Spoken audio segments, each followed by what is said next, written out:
Guest tonight is a 5-time Grammy winner who was named, now get this, one of the top 10 bassists of all time by Rolling Stone. He's been voted Bassist of the Year, yeah, 3 times by Bass Player Magazine's Readers Poll. And in February 2017, now let's just take a moment to focus on this. Huffington Post named him one of 50 iconic black trailblazers pictured just after President Barack Obama. I mean, that's enough right there. He's the youngest of 5 boys who began playing music at age 2 and was performing with his family band, the Wooten Brothers, by age 5. First came to prominence in 1987, as you know, as a founding member of Bela Fleck and the Flecktones. Yeah. He's here tonight following the release of an album with his latest trio project, which includes saxophonist Bob Franceschini and drummer Dennis Chambers, entitled TRYPNOTYX. Would you please welcome Victor Wooten.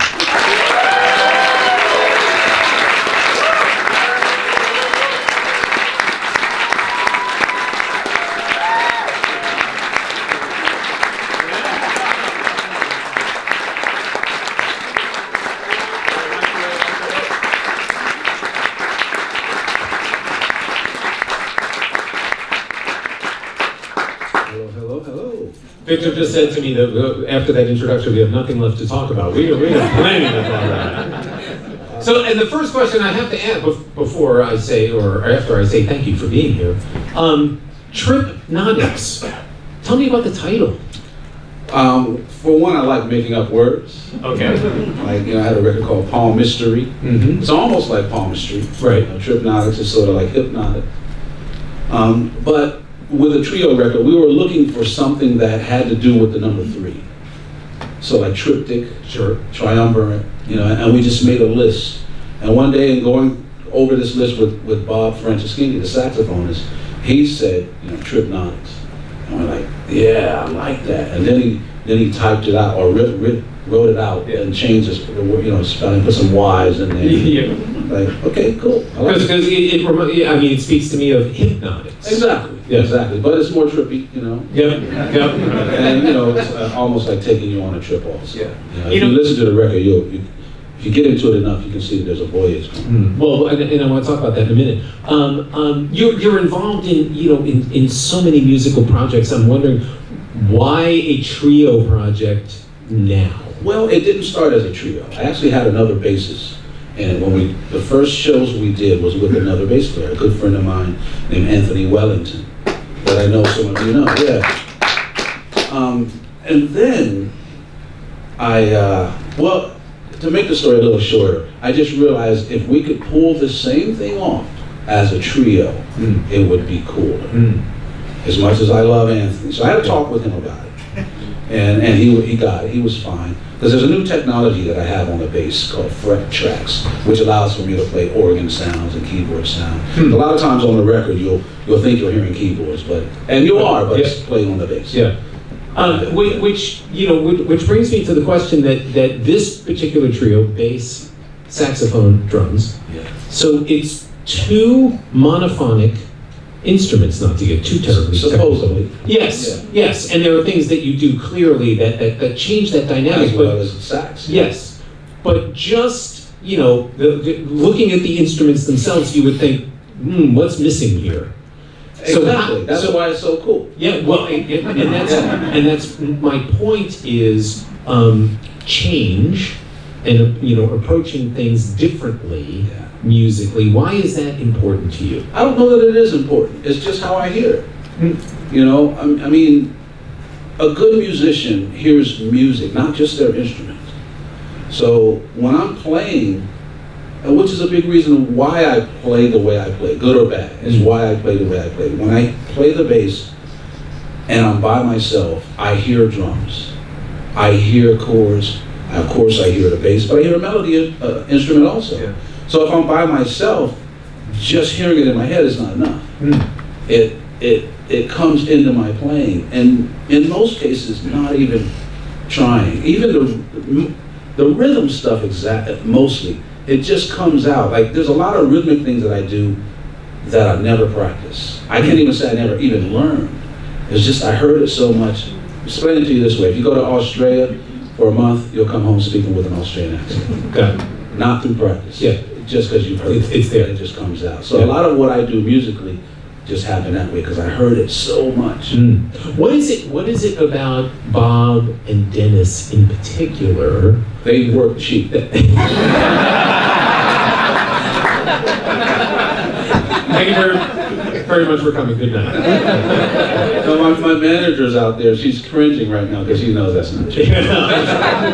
I'm sure. But you know, every person that I've talked to about speaking with you about this particular record, you know, Bob is a dude. Sure. Let me interrupt you for a second. Any drummers in the house? Yeah. Name me one of your favorite drummers. That's what we're talking about. That's my point.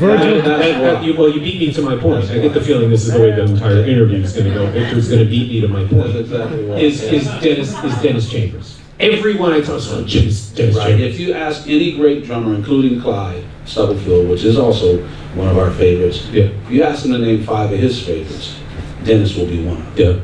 Yeah. So what is it about working with Dennis that inspires you? Well, both of these guys is they listen. I think that's the biggest thing. Yeah. They're musical chameleons. Whatever you do, they will make it work. I can mess up and they make it work. Yeah.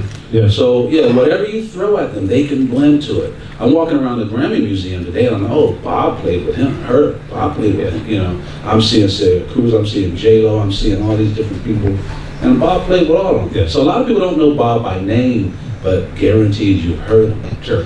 And everybody wants to play with Dennis. Yeah. I'm just lucky enough to get yeah. You also have a guy named Michael Winslow on this record. And I have to ask you about that, who's credited as the voicetrumentalist. Right. That's so the title he came up with. Yeah. So tell me what he brings to the process. Right. Well, just to clarify for everyone, Michael Winslow is a guy who does sound effects. Black guy. He really became popular through Police Academy, those movies. Yeah. But there's also Spaceballs and Cheech and Chong movies. And this guy can make any sound. So the record starts with him, like you're going on an airplane ride, and every sound you hear is all him. He's amazing. Yeah. But well, he contacted. I guess my manager, Danette, got a message from his manager. We were playing a festival. This trio was playing a festival in Houston earlier this year, and he was going to be there and wanted to sit in. So I was like, very cool, because I've seen him, do rock guitar solos with his voice, all kinds of stuff. And it didn't matter what we were going to do. I knew whatever he did with us was going to be cool. But I told him about this song that we've been doing that's called Funky D. And live, I've been triggering James Brown screams. And I said, look, just take the place of James Brown. You don't even have to hear the song first. If you feel it, say it, And he just killed it. It was just amazing. Fantastic. So not long after that, we were playing in Orlando, which is where he lives. And so I was there a day early, booked the studio, and got him to come in and do some things. Nice. And then I just kind of let him go. They said, just do some more stuff. And I took it and put it all together for the record. Has he been out with the trio on dates? That's the next thing, yeah. is to put together a thing with him. And there's another woman, Varijashree Venugopal, who is from India. This is the woman you found on Facebook? Yeah, we still haven't even met. Really? Yeah, but I want to bring both of them over and do a few shows and videotape. Explain a little bit, because this is fascinating. You found this woman on Facebook. Yeah, I mean, that's where people are getting found now. YouTube, there's so much. Journey found their new lead singer, a guy, Stanley Clark's new drummer, the Yellow Jackets bass player. So many people are being found that way. But I saw this woman singing along with John Coltrane's solo, The Giant Steps. And if you or I tried to do it, first it'd be out of tune. And all the notes would be like, all the notes would be slurred together. Hers are individual notes, perfect. And this is no auto-tuning or anything. But that's what they do in the country of India. But they don't usually sing jazz with it. So this blew me away. I contacted her, not really contacted her first, I just responded. amazing, you're wonderful, this is incredible, blah, blah, blah. She wrote back, I'm honored, something, something, and she sent me something else she had done. And this was her singing along to a solo, to the song, Chick Corea song, Spain. She was singing along with a flute solo. And right then I was like, okay, I gotta put her on something. So I sent her one melody to a song that eventually was called Cupid, that's on the record, it's the final track. And she just, I mean, it's like I sent her the track that night, went to bed, woke up, and there it was in my inbox. That fast, literally, no joke, that fast. I said, this is amazing. And so I said, will you sing along with one of my solos? So she said, yeah, I'd be honored. So I had to go record a solo, sent it to her, literally. Next morning, there it is. And her little parts on there really make the record. They make the record special because it's not just three guys, you know, playing well. There's these little spices that really, you know, make the songs into something special. Has she appeared on any, you know, other than her own YouTube thing anywhere? Not that I know of. Yeah. You know, and I don't know how popular she is in her country. Right. But she will be. She's amazing. Yeah, it sounds remarkable. You know, we were talking about, you know, kind of how you approach, you know, this different instrumentation or whatever. How important for you is it as a musician to embrace just change, doing things differently, approaching things, being open to different approaches? Being open to different approaches is the key. I can't think of anything I do just to be different. I'm different because I hear differently. I have a sound, like I have a bass over here that I bow. Yeah. This is just something I've been hearing since I played cello in the 6th grade. I wanted to hear the bass bow. So, you know, for other people it's different. For me it's not, because I've been hearing it 15, 20 years. Yeah. But I learned that from my brothers. Roy, known as Future Man, playing that crazy drumatar thing. You know, it's crazy enough that he invented it. It's even crazier that he can play it. But I had 3 other brothers just like him, all thinking outside of the box. And my parents and their brothers and sisters, all outside of the box. But when you grow up poor, and this is not so much me, I'm talking about my parents, poor in North Carolina during some different times for black people, you have to think outside of the box. You have to. Yeah. You get sick, you don't have money to go to the doctor, you can't afford food, you go outside, you know? So they had to think, you need new shoes, you do something, you need a bed, you make it. You know, so I grew up with parents like that. And I had 4 extra parents that I call brothers. And so growing up with that, it was allowed. Yeah. Every kid has it, right? But it's taken away from us. We lose it as we grow. We have to fit in. We never had to fit in. It's kind of educated out of you almost. Absolutely. Yeah. Absolutely. And you know, as we get older, we start to lose that drive and that imagination, that exploration, that love of life, that love of being different. I just never lost that. And you were the youngest, yes, of the brothers. Absolutely. Yeah. I want to go back into that story in a minute. But just, you know, continuing the thread here about the band and being the band leader. And you've talked... Oh, this trio. Yeah, the trio, yes. Gotcha. And you've talked often about making sure that every member, whether it's trio or otherwise, sure, kind of has their voice. Important. And How this so? Very important. This is what I really learned from Bela Fleck, from being in his band for over 30 years. Bela always called himself a leader among equals. Now, he's definitely the leader. You know, as a good friend of mine said, his name is in the band name twice. Bela Fleck and the Flecktones. He's definitely the leader, but he makes you feel equal. He doesn't do anything, even if he has his mind made up, he still gives you a voice. We're allowed rather to help make the set list, the set, or you know, everything. He always gives us a chance, to the point where if he writes a song, in his head the song may be finished, but when he brings it to us, he only plays his part. There's no, this song is in this key, it's in this time signature, here's the changes, here's the chart, none of that. He plays his part, which allows us the opportunity to react to it free, fresh, first time, and his songs change. Bela's smart enough to know that I'm probably better bass player than him. Right? So why should he tell me what to play? Smart, right? Yeah. Roy, my brother's probably a better drummer. So he doesn't tell us. We get to experience his song and react to it free, fresh, no preconceptions, first time. Now, if he wants his song to be here and we're playing way over there, he'll never lose his original idea. But if he tells us what to play, I'll never have an original idea. So he's that free with it, and he respects us that much, and he trusts us that much to do that. But he also trusts himself, because he knows what he wants his song to be. But his songs end up turning into Flecktones songs, not just Bela Fleck songs, because we get to add our flavor. Yeah, everybody. So, to answer your question, yeah. I follow that same suit. Even though I know on a show night, more than likely, I'm going to be the one making the set list. But I always offer to the guys. You know, because if they don't get a choice, they will stop giving ideas after a while if they feel like they don't have that choice. Yeah. So, and a lot of times I'll bend with I'll bend my preferences to make sure that it's a band preference.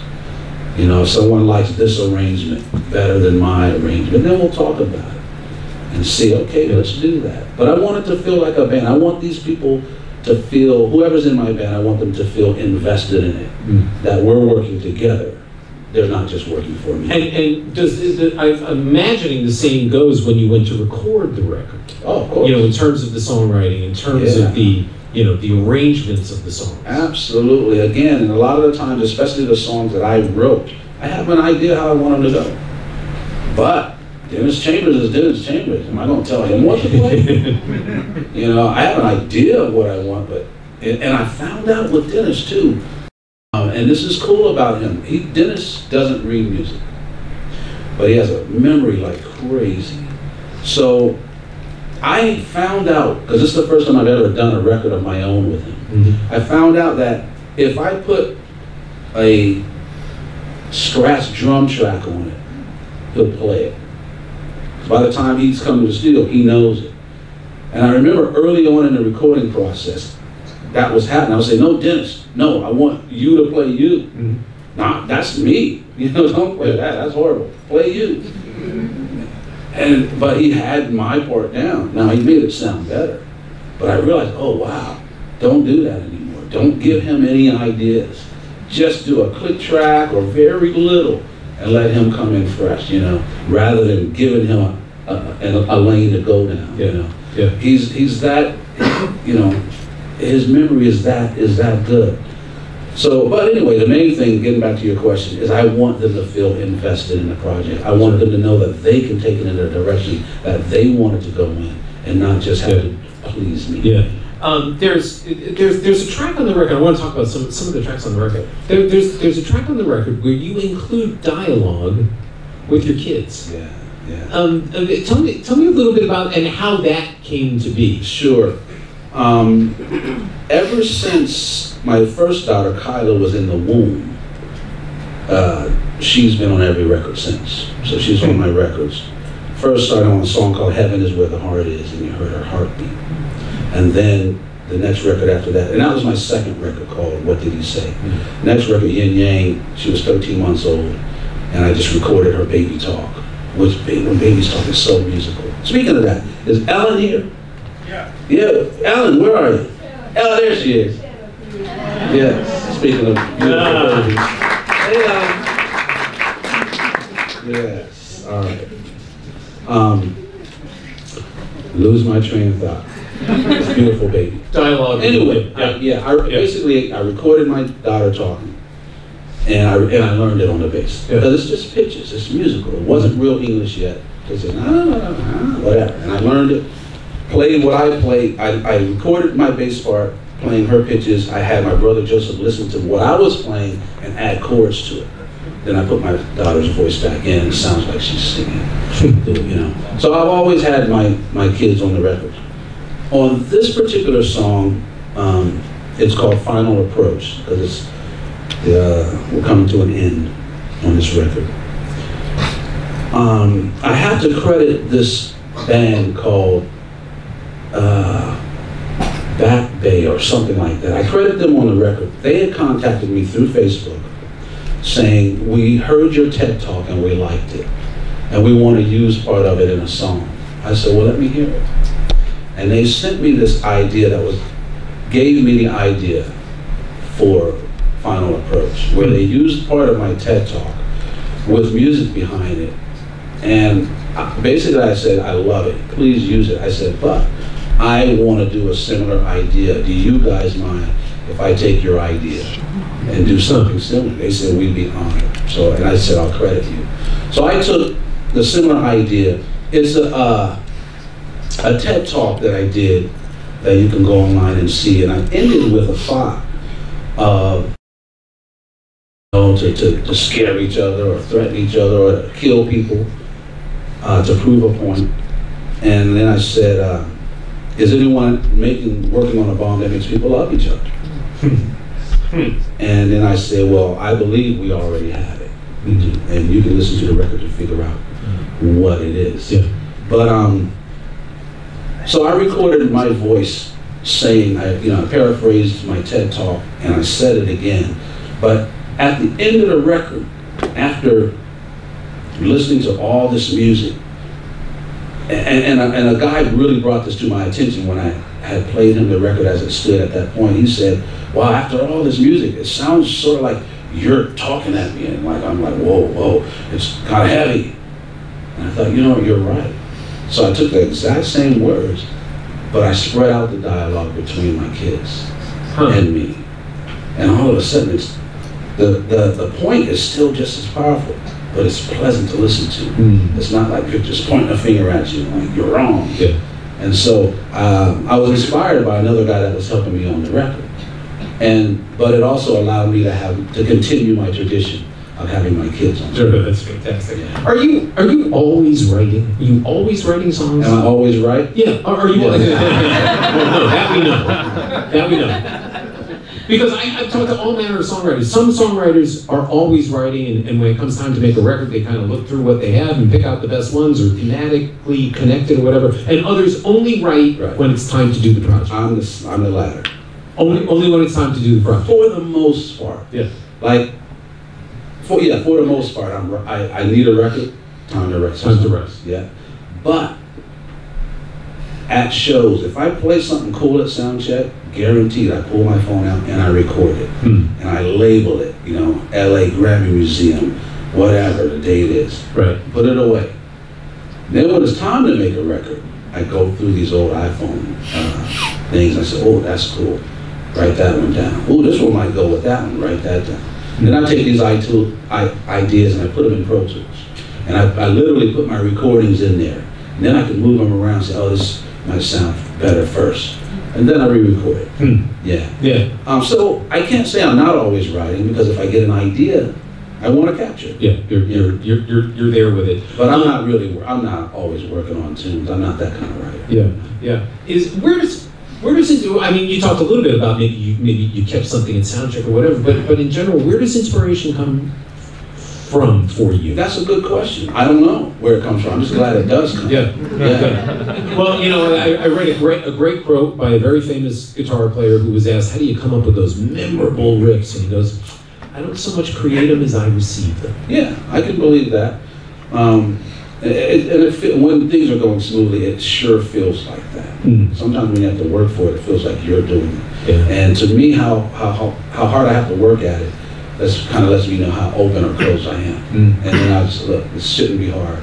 Let's relax, let's go do something else. But it really starts with a desire. How so? Meaning, for example, I love to teach. And if a student or someone asks me a question, I have a true desire of helping that person in this moment. Not giving him something that he has to go home and practice, something that will help him right now. I'm not trying to tell this person something that's going to make me look cool so that he looks up to me. I have a desire for him to get it so he sees who he is or she is.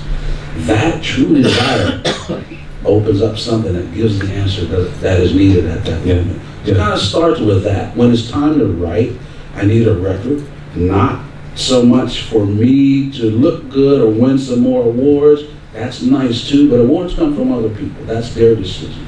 I just have an idea. And in most cases, I know what the song is supposed to do. I want this song to do this to the listener, or I want them to feel this, like the song Final Approach. I had an idea of how it was supposed to hit a person. As Bob Marley said, the cool thing about music is when it hits, you feel no pain. You know, and music is a great thing to hit people. You know, and so I have that idea, and the ideas usually come. But when the ideas are really flowing, and this is something that I want other people to understand and try. When the ideas are flowing, see what you feel like. Like, what does your body feel like? Do you feel lighter? Does you feel like you're vibrating? Does it make you smile? What is it? You know? And then remember that feeling, so that when you want to feel inspired, can you generate the feeling? And so you're going to do it in reverse. If the inspiration brings a feeling, can you bring about the feeling to bring about inspiration? And I'll answer it for myself. The answer is yes. So if I need an idea, what do ideas feel like? Right? Fake it till you make it. You want to be happy, act happy. Start by smiling. You know, that's one of the first things I do when I have a headache. Right? Start smiling. Absolutely. Absolutely. And if you can make the smile real, even better. Even better. You know, this is your 10th album, I believe. My manager Danette told me that. I haven't counted. I think it's your 10th album. Yes. Which is quite a catalog at this point. It's remarkable. For a bass player. And I'm wondering for a bass player. And I'm wondering, from your perspective, how have you changed? You know, as an artist, as a musician, as a songwriter, how has it changed for you across that space? Well, overall, I just hope it's better. You know, and I think the other thing too is that it's really more about the songs now. Trying to create good melodies, things people can walk away singing. Yeah, but overall, it's still me. It's like seeing a picture of you when you were 10. It's still you. It's like that, but hopefully I'm better, wiser, more content. I don't feel the need to have to do as much now.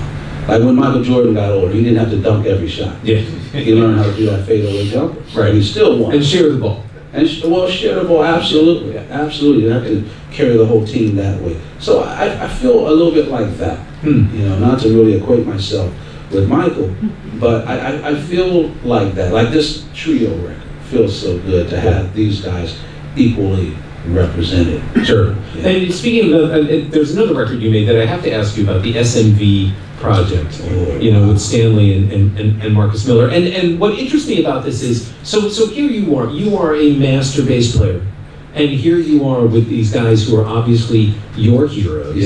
And I'm wondering, what did you learn by working with them? A lot. The hardest part was trying to feel equal, because I don't. I met Stanley Clarke when I was 9, and so when I get around him, I still feel 9. And when the tour first started, it was Anthony Wellington, a good friend of mine, saw one of the shows and he said, "Victor, you're not playing." And he was right. You know, I wasn't doing what I could do, more so out of respect. You know, I'm the young guy. You gotta let these guys have their space. But then it hit me, you know what? People paid to hear me play. I should play. And it trips me out every time when I hear someone who found out about Stanley Clarke through me. I'm like, that's as backwards as it comes. But, you know, so I had to learn how to to at least act like I'm their equal on stage. Yeah. I had to really learn that. It plays a thing with your mind, you know. Sure. Because I respect those guys so much. Marcus Miller is Marcus Miller. You know, he produced Luther Vandross, all this stuff, right? All these things. They do movies for, music for movies. You know, oh my goodness. All the things I aspire to be, these guys have. And here I am now as their equal. You know, so I had to learn how to do that. But the other side, almost the flip side of that is, I learned that they are human. And that was a trip to learn. You know, after you look up, and literally with Stanley. Yeah, he's the Mount Rushmore. Yeah, Stanley, you're definitely always looking up. He's a tall guy. But like a quick example is there was a song that I wrote called Mongoose Walk on that record. And there's a place where Stanley, I had written in a Stanley Clarke solo, and I wrote it. It's in a slightly different time signature. I hear it, I hear the chorus. Stanley was struggling a little. I was like, wow, okay, you know, he struggles. That's kind of cool, right? It puts us in the same league. I struggle all the time. But, so it was cool to learn that they were human, but I also learned that Stanley took that thing, wrote it out, the changes, took it to the piano, figured it out there, brought it back to the bass and had it. Now, I can't do that. I need to learn that, you know? So I learned a whole lot of things, and I pay attention. Yeah. You know, and when they call home to their wives, you know, how much they do, what are they doing, you know, I would visit their rooms and watch them do scores for music, or Marcus was doing some stuff for that show, Everybody Hates Chris, you know, just watching, I pay attention, you know. So I learned from them good and bad, which is always a good thing to do, you know, because they're human. Sure. You know, we're not all perfect, or we're perfect in our imperfections, I guess. Yeah. You know, so I learned a whole lot. You know, because running out of time here, and there are a couple things I want to cover with you. For your first album, Show of Hands, completely in many ways revolutionary. You know, this solo bass recording. And it's just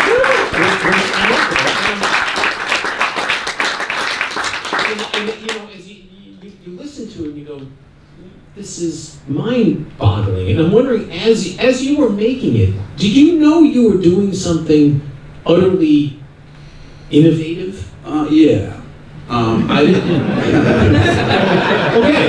You know, I thought long and hard about that question. You know, I get the monosyllabic answer. Okay. But my goal was to do a record that I liked, that I could listen to for 40 minutes without getting bored. That was my goal, was to please myself, and it really kind of still is. I knew that bass players were kind of going to flip over because no one had done it. And you know, this style of bass playing was still new at the time. I hadn't heard it. I wasn't like, man, I'm going to change the world, you know, blah, blah, blah. No. None of that. bass players are going to like this, but the goal was to make a record I would listen to for 30 minutes, 40 minutes, you know. And I will say this, I did not expect it to do as much as it's done. I'm honored and happy about that. But like my mom always say, what people think is not up to you, right? It's not up to you. You don't choose to win an award, but your goal is to become worthy of it. And that's what I wanted to do, is make a record worthy of winning something, but not expecting it, because that always comes from other people. Well, you certainly did that, and important for me to also talk to you, at least briefly, about, there's so much more to your career than just standing up here playing bass or playing with the trio or writing songs, and that is your commitment to music education. Sure. But music education in a way that you've determined that you really have something to add.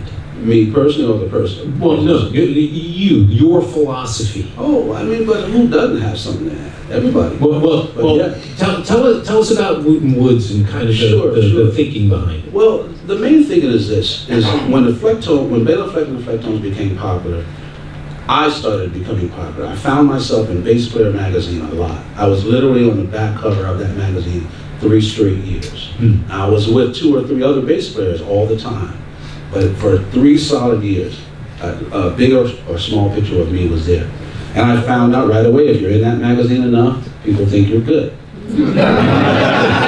That's just the truth. There's usually a pretty good reason for that, but That's just the truth, right? So I started getting asked to do workshops and clinics and things like that. I had never taught music. So I started researching teachers, and I found that music teachers were teaching good things, but leaving the real stuff out. In other words, teachers were teaching notes. Music theory just deals with 12 notes, right? Scales, notes, chords, harmony, key signatures, ear training, notes. So in my mind, it's note theory, because notes alone don't make music. Nobody has ever danced to a C, note C, right? We don't get up and dance because the song's in E flat, right? We got to do something to these notes. That's where the magic is. Doesn't matter what style of music you choose, the notes don't change. Something else is there. What is it? Like my heroes, Stanley Clarke, Marcus Miller, Bootsy Collins. When I bought my bass, I bought the same notes they have.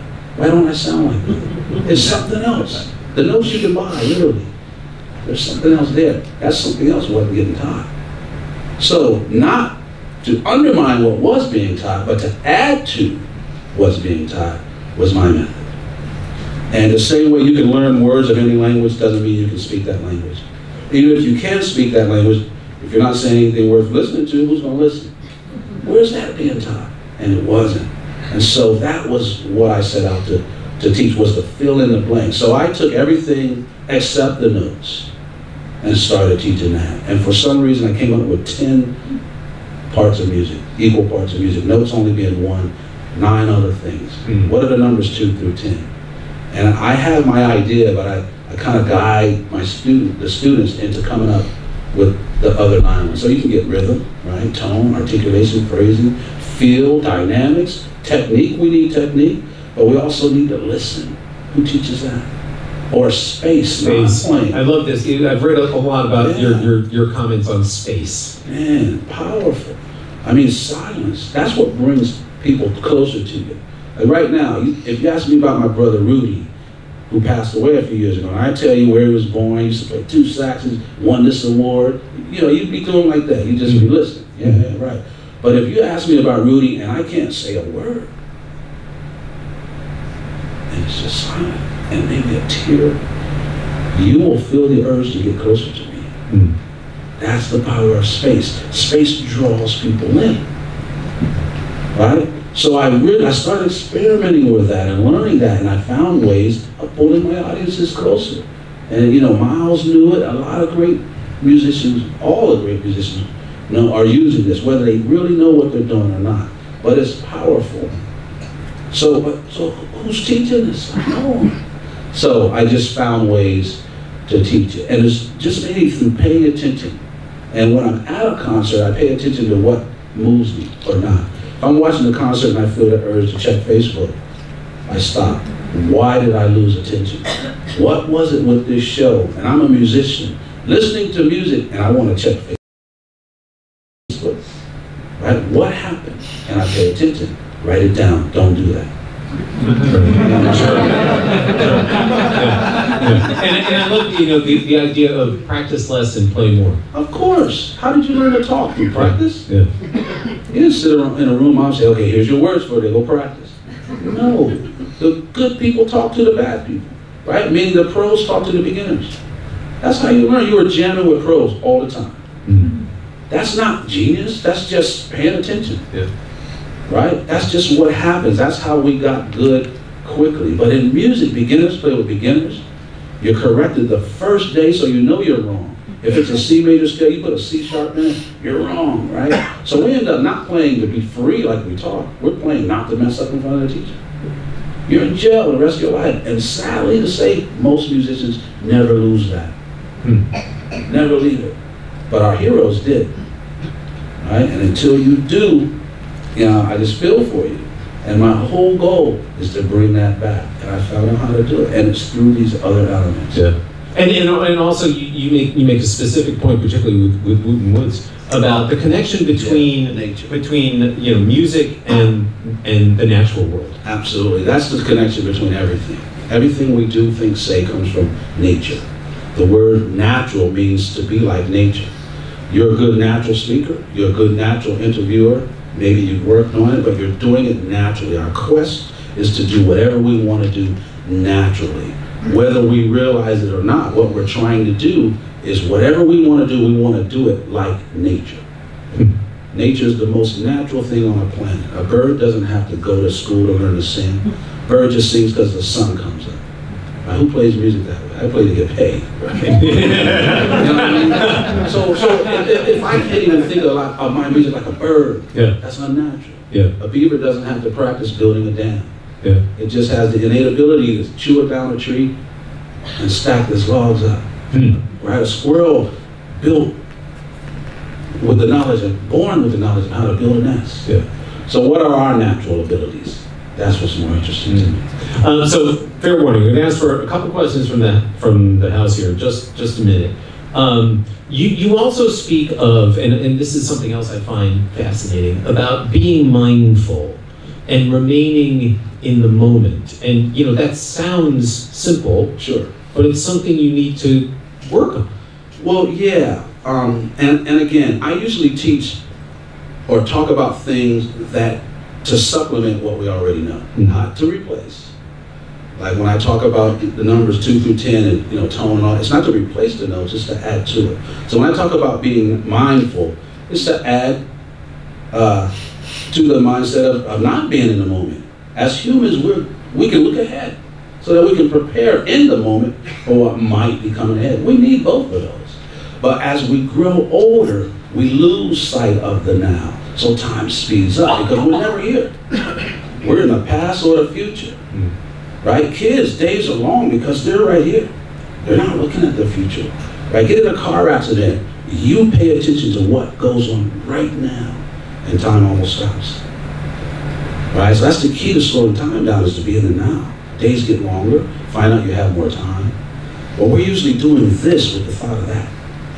So being mindful is to pay attention when you're building the house. I'm not looking at the roof while I'm laying the foundation. My focus is on the foundation. Foundation isn't solid, the roof can't stand. So being mindful helps you take care of things as they should be without having to look back at it later because we didn't pay attention. So goals are good, right?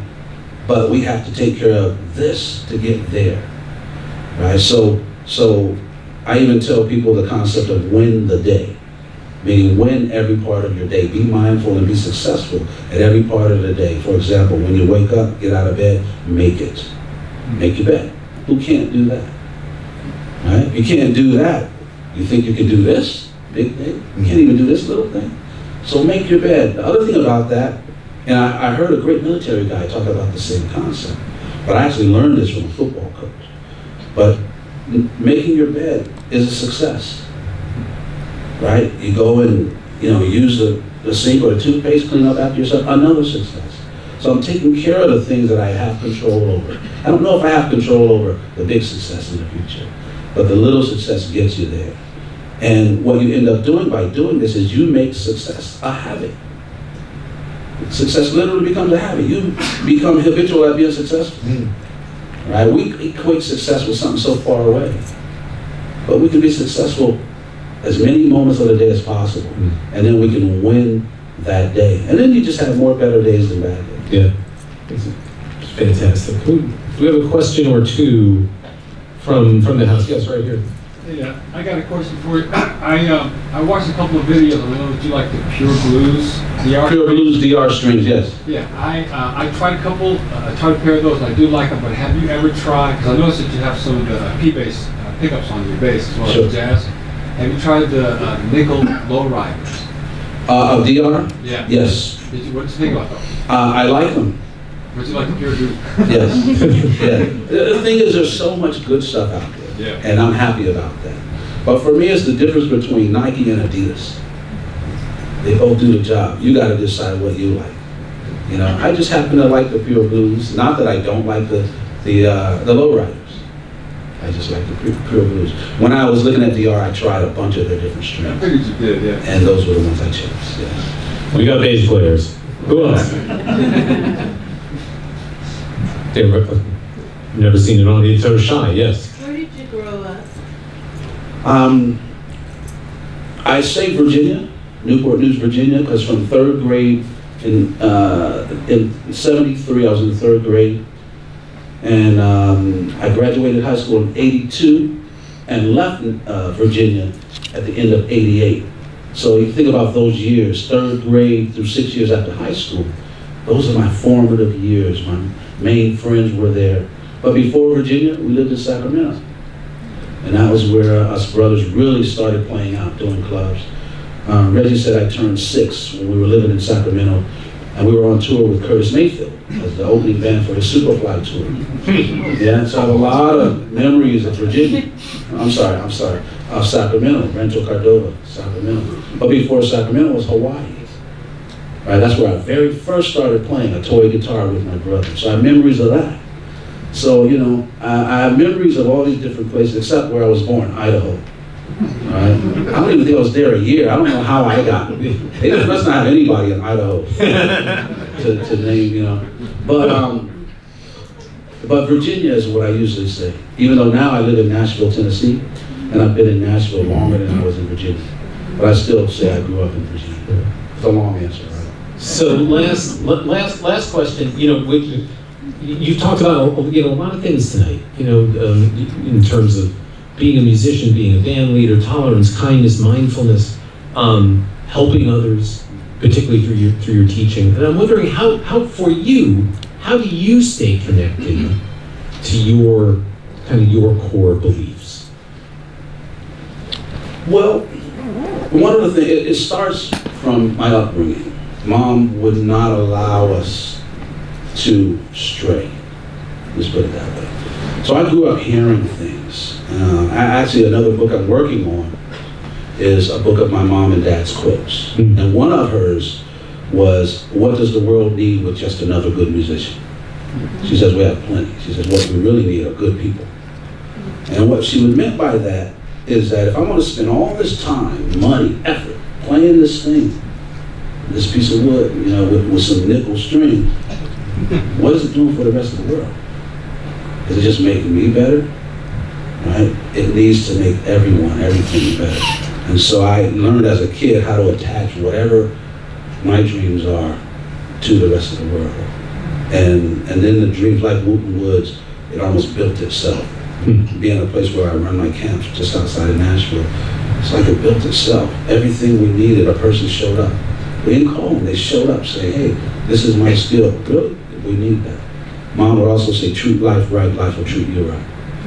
Right? And so I was born with that, with just those concepts. And when those are your formative years growing up in Virginia and Sacramento and stuff. So hearing this kind of stuff, believe in yourself and things like that. The other thing too, is the same way as people might take vitamins to prevent themselves from getting sick. I take what, in my mind, I might just call spiritual vitamins, so that I can stay spiritually healthy, happy, smiling, even in the midst of situations that you may not want to smile about. And I do that literally, it's rare nowadays, it's my cell phone. In my cell phone, I have a list of quotes that I love, photographs, pictures of flowers, stories, music, anything that I look at a few times a day, and it just makes me happy. Right? Most of us, and I think it's safe to say most of us, look at things multiple times a day that make us angry. So that we can talk about it on Facebook or whatever. Right? It doesn't mean I don't do those, but that if you get out of balance, you realize why your life isn't happening. Right? I don't get out of balance. You know, and if I find myself feeling that way, pull out my phone, oh man, look at that, right? You know, I mean, I have friends around the world, you know, because of music that make me happy. So I might even see pictures of them, making new friends all the time. But the short answer is I just take my spiritual vitamins. Yeah.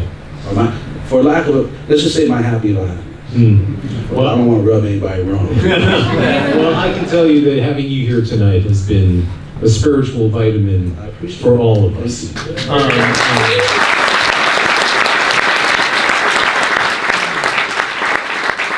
More importantly, or equally really important. We'd like to hear you play. Okay. Ladies and gentlemen, Victor Wooten. While you're not playing the bass anymore, you're playing music. When I say, hey, what language do you speak? You don't say, I speak mouth.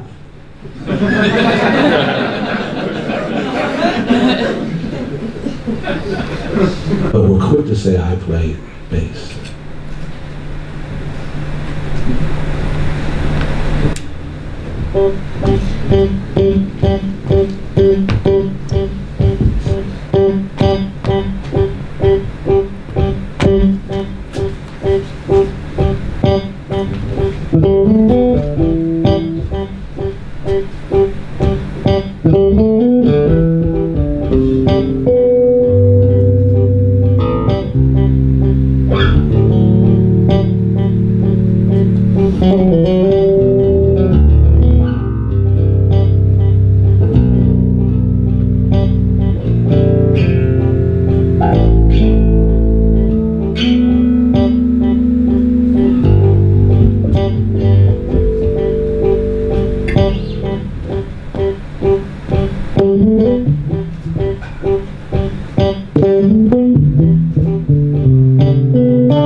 Thank you very much.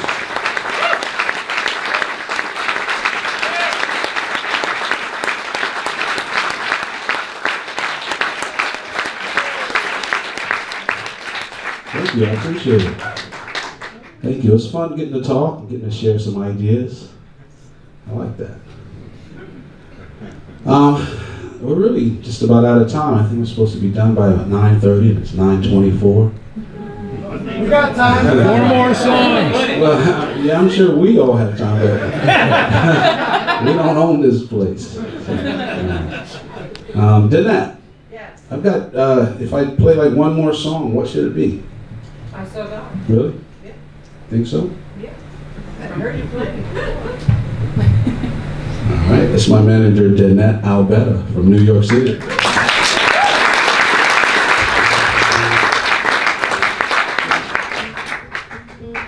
Well, you don't have to.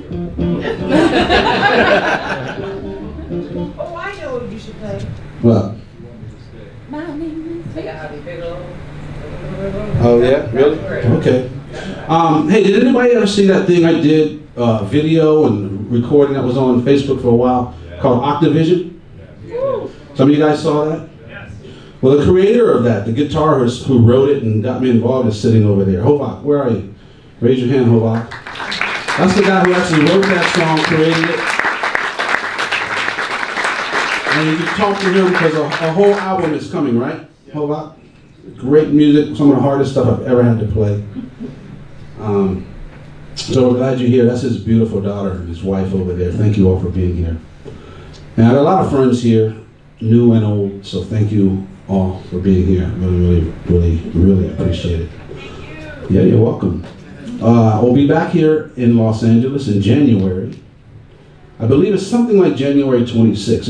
It's the Thursday of the NAMM show weekend. Yeah. We'll be playing in LA somewhere. El Rey? Oh, I might have told someone in Wilton. It's the El Rey. And also the next night we'll be at in Anaheim at the House of Blues in Anaheim. Kerry Lathan is here, who makes these great Lathanwear, lathanwear.com. Great bass. Anyone who loves bass will want his clothing of mine. We appreciate it. Appreciate all of you. I know there's a lot of great musicians and people here, wonderful people. I thank you. Thank you for the GRAMMY Museum for making this possible.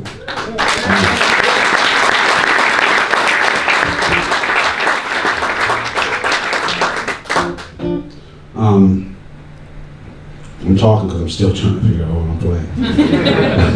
My bass playing. Like the other bass. Like the string bass. Oh yeah, I should do that, right? Yeah. It's up there. Yeah. Right, he's like, let's see what you got. Yeah, I forgot all about that. Okay.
So I had this looping pedal.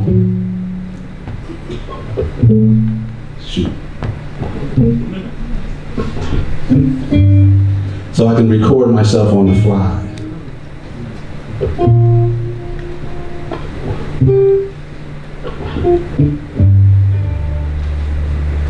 Oh good, it didn't record.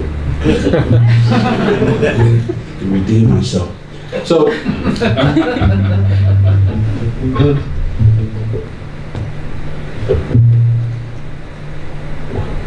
and it makes these solo performances so much easier. I can actually take my hands off the instrument, you know, for a minute.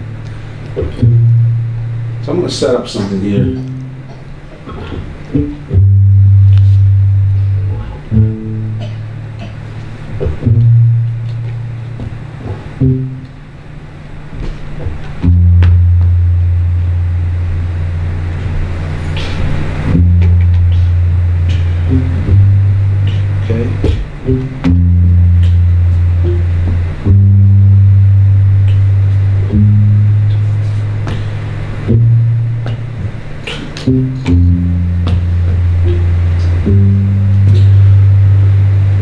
So having played cello in the 6th grade, I fell in love with the sound of the bow.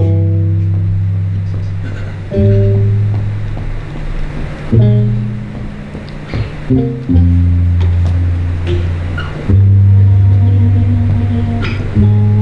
that's how I used to fake it.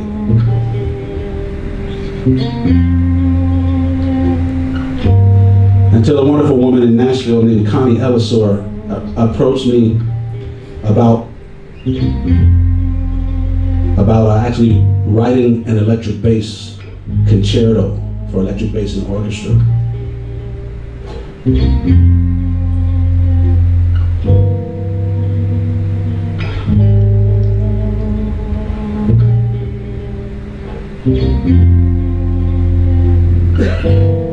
So I contacted Vinny Fodera.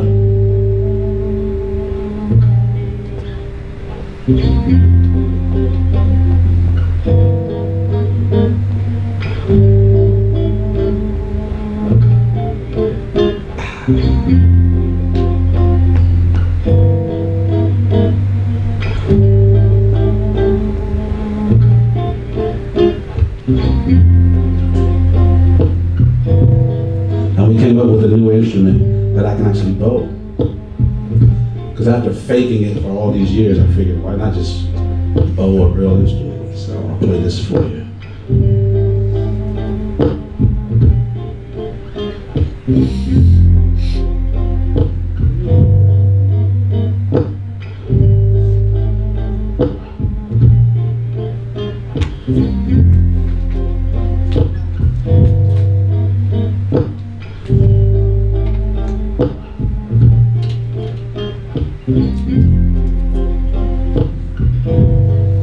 I always see people with bows do this. I still don't know why they do it.